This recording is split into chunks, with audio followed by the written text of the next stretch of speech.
اور سیاست سے تعلق رکھنے والے افراد یہ اندازہ لگا رہے ہیں کہ یہ حکومت کب تک چلے گی۔ کوئی مہینوں کی بات کرتا ہے تو کوئی 1-2 سال تک حکومت کو دے رہا ہے۔ جتنا اس حکومت کو کمزور سمجھا جا رہا ہے، حقیقت میں ایسا نہیں ہے۔ سینئر صحافی و تجزیہ کار انصار عباسی نے جیو نیوز میں شائع ہونے والے اپنے بلاگ میں انہوں نے لکھا ہے کہ شہباز شریف حکومت، جسے PDM2 کا نام دیا جا رہا ہے، قائم ہو چکی۔ کابینہ کے اراکین نے حلف اٹھا لیا۔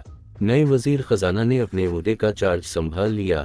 محسن نقوی بھی وزیر داخلہ کے طور پر سامنے آ چکے۔ وزیر اعظم اور وزراء نے اپنے عہدے سنبھالتے ہی کام شروع کر دیا۔ میٹنگ پر میٹنگ کی جا رہی ہیں۔ وزیر اعظم خود کہہ چکے اور کابینہ کے اراکین کو بھی یہ بات سمجھا دی گئی ہے کہ اب ماں سوائے کارکردگی دکھانے اور پاکستان کو موجودہ معاشی بھنور سے نکالنے کے اور کوئی چارہ نہیں۔ میڈیا اور سیاست سے تعلق رکھنے والے افراد یہ اندازہ لگا رہے ہیں کہ یہ حکومت کب تک چلے گی۔ کوئی مہینوں کی بات کرتا ہے تو کوئی 1-2 سال تک حکومت کو دے رہا ہے۔ الیکشن میں دھاندلی کی وجہ سے حکومت کے اخلاقی جواز پر بھی بات ہو رہی ہے اور یہ سوال اٹھایا جا رہا ہے کہ ایسی حکومت جو مبینہ دھاندلی کا نتیجہ ہو، کیسے سیاسی اور معاشی استحکام کا سبب بن سکتی ہے۔ ان سوالوں کا جواب تو وقت ہی دے گا، لیکن جتنا اس حکومت کو کمزور سمجھا جا رہا ہے، حقیقت میں ایسا نہیں ہے، اور اس کی سب سے بڑی وجہ اسٹیبلشمنٹ کی سپورٹ ہے۔ گزشتہ ہفتہ کور کمانڈرز کانفرنس میں فوج کی طرف سے شہباز شریف حکومت کو مکمل سپورٹ کرنے کا اعلان کیا گیا۔ شہباز شریف اور موجودہ عسکری قیادت کا گزشتہ PDM حکومت کے دور کا ورکنگ ریلیشن شپ کا تجربہ بہت اچھا رہا، اور جو انڈرسٹینڈنگ اس وقت پیدا ہوئی، اسی کی بنیاد پر موجودہ حکومت کے آگے چلنے کا امکان ہے۔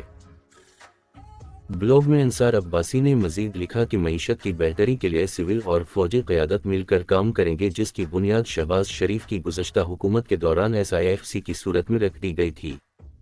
گویا شہباز شریف کی حکومت کو فوجی قیادت کی مکمل حمایت حاصل ہے، اور یہ وہ نقطہ ہے جو پاکستان کی سیاسی تاریخ میں کسی بھی سول حکومت کے استحکام کے لیے ضروری سمجھا جاتا ہے۔ شہباز حکومت کے لیے عمران خان، تحریک انصاف، مولانا فضل الرحمان، کوئی دوسرا سیاسی رہنما یا سیاسی جماعت خطرہ نہیں۔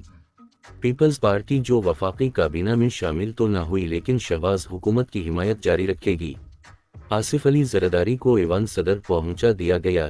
چیئرمین سینٹ سمیت کچھ گورنرز بھی پیپلز پارٹی کو مل جائیں گے۔ ممکنہ طور پر کچھ عرصہ میں پیپلز پارٹی کابینہ میں بھی شامل ہو سکتی ہے۔ ان حالات میں شہباز حکومت کو اگر کوئی خطرہ ہے تو وہ صرف اور صرف اپنے آپ سے ہے، یعنی خطرہ صرف ایک ہے اور اس کا تعلق حکومت کی کارکردگی سے ہے۔ اگر حکومت معاشی چیلنجز سے نمٹنے میں کامیابی کے درست سفر کا تعین کر لیتی ہے اور تو پھر یہ ایک مضبوط حکومت ہی رہے گی، لیکن اگر شہباز حکومت مشکل فیصلے کرنے سے کتراتی رہی، معاشی مشکلات کو حل کرنے میں ناکام رہی، ٹیکس نیٹ نہ بڑھا سکی، خربوں کا نقصان دینے والے قومی اداروں کی نجکاری نہ کر سکی، تو پھر یہ حکومت نہیں چل سکتی۔ بلاگ کے آخر میں انصار عباسی نے لکھا کہ معاشی مشکلات کا حل فوری تو ممکن نہیں، لیکن چند ہفتوں، مہینوں میں حکومتی فیصلوں اور پالیسیوں کو دیکھ کر اس بات کا تعین ہو جائے گا کہ شہباز حکومت کا مستقبل کیا ہوگا۔ یہ بات وزیر اعظم کو معلوم ہے اور ان کی کابینہ کو بھی کہ ان کی ناکامی کی صورت میں نقصان پاکستان کا ہوگا، جسے کوئی برداشت نہیں کر سکتا۔ پاکستان کو جس انداز میں ماضی میں چلایا گیا، اس طریقہ سے اب اس ملک کا چلنا ممکن نہیں۔ حکمران طبقہ اور اشرافیہ کو اپنے اعتبار کو بدلنا پڑے گا، اور اس کے لیے فیصلے بھی شہباز شریف اور ان کی کابینہ کو ہی کرنا پڑیں گے، اور خود کو مثال بنا کر بھی پیش کرنا پڑے گا۔ شہباز حکومت کے پاس پرفارم کرنے کے لیے وقت کم ہے اور مقابلہ سخت۔